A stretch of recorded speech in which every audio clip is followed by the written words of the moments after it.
Hey, what's up everybody? This is Nightwing2303 from Nightwing2303.com. I kept getting asked if I got my Grails, which is the cement fours, and whether or not I was going to make a video. I honestly wasn't planning on it, but I kept getting messages, so here is a review and my thoughts on the cement Air Jordan 4s. I was able to pick up one pair, which is this guy right here. This is over at airnight.com, so I was able to get those there.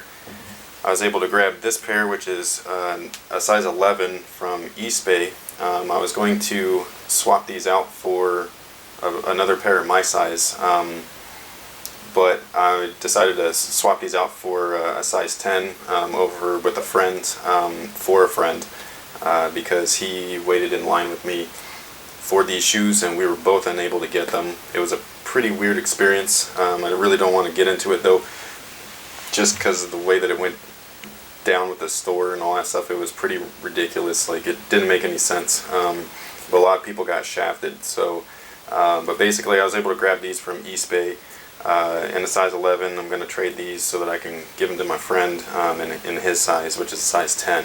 So, and then I've been wearing this pair here, which is a pair that I got on eBay. So, yeah. So without wasting any more of your time, let's go ahead and get into a quick review. Here is just a quick, once over with the cement fours. This is the dead stock pair. Overall quality, like the construction of the shoe, it is pretty good. I don't really have anything to complain about with that. The quality of leather is not as nice as what I'd like, but I'm really not going to complain because I've been waiting for this shoe for so long. That just having it, it's just more than enough for me. I know that a lot of people were complaining about this like gray being too dark or whatever, but this is actually closer to the actual original pair.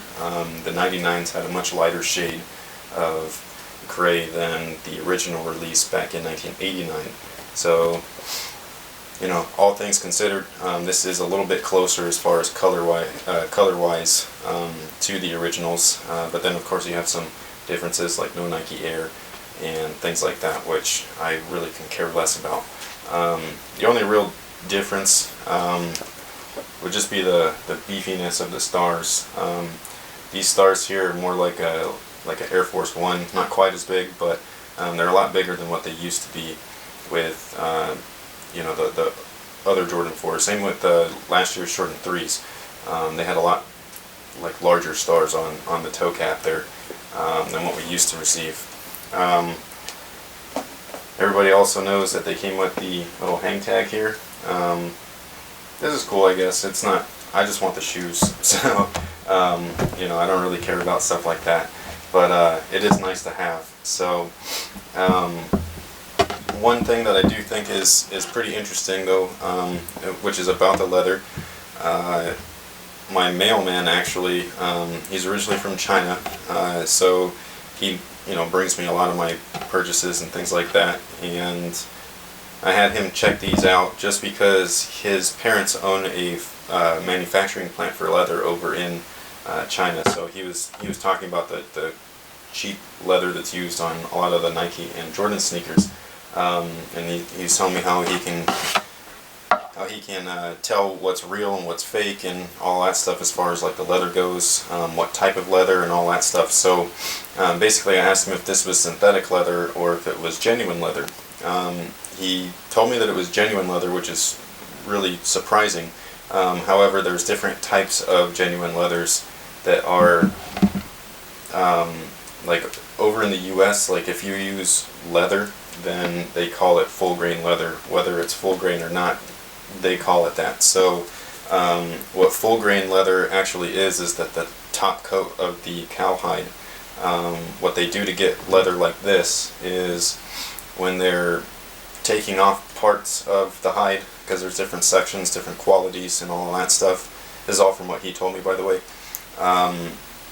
But basically when you're processing the hide itself, they go through like baths with chemicals and things like that to make them easier to maneuver, get their sheen, all kinds of stuff. And then basically afterwards, when they're in their chemical baths, they start to swell up because it's a skin. And then what they do is they end up splitting the leather. So the very top coat is the nice leather, something that you would see on a very high-end shoe, maybe even like the Jordan 2012. And then the under layers are what they call the splits, which is the cheaper leather, and it's a lot cheaper to purchase, and then you make your shoes out of it, and that's what Jordan Brand uses on these. So basically, this is the undercoat of the original leather, the top part of the hide, and then this white section here that is on top. The reason why it's so stiff is because it's a polyurethane coat on top of it that's made to mimic leather. So it has all the little dimples and things like that, or pores, that you would get in a normal hide, but it's all like synthetic basically. So the undercoat is actual leather, and then the top coat of this is a synthetic. It's polyurethane, and that's how they're able to get different colors and things like that. So I thought that was pretty interesting. So of all the times that I said that Jordan Brand uses synthetics, I was wrong, so apologies to Jordan Brand, but you do use cheap leather. So you know, it's not genuine full grain, but unless you're, you know, taking it from the US version of it. So that's pretty much it. But yeah, here's one more quick look.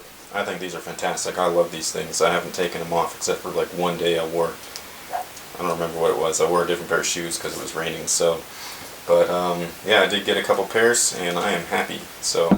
Alright, so that pretty much takes care of my review on the Cement Force. This is just, you know, my favorite sneaker of all time. Somebody actually asked me why, because it's such a plain looking shoe with a plain looking colorway, and my answer was quick and simple: I don't know. Something about them I just love it, and maybe it's because it is so simple. I love the Force silhouette, but this colorway in general, like, there could only be one pair of Force that ever came out in the entire history of the Air Jordan line, and this could be it, and I'd just be happy. So but yeah, this is just my favorite sneaker. I don't know why, it's just something about it. I do like gray, but I doubt that has everything to do with it. But yeah, something about this just screams out just awesome. So thank you guys for watching. Make sure to check out my site, nightwing2303.com.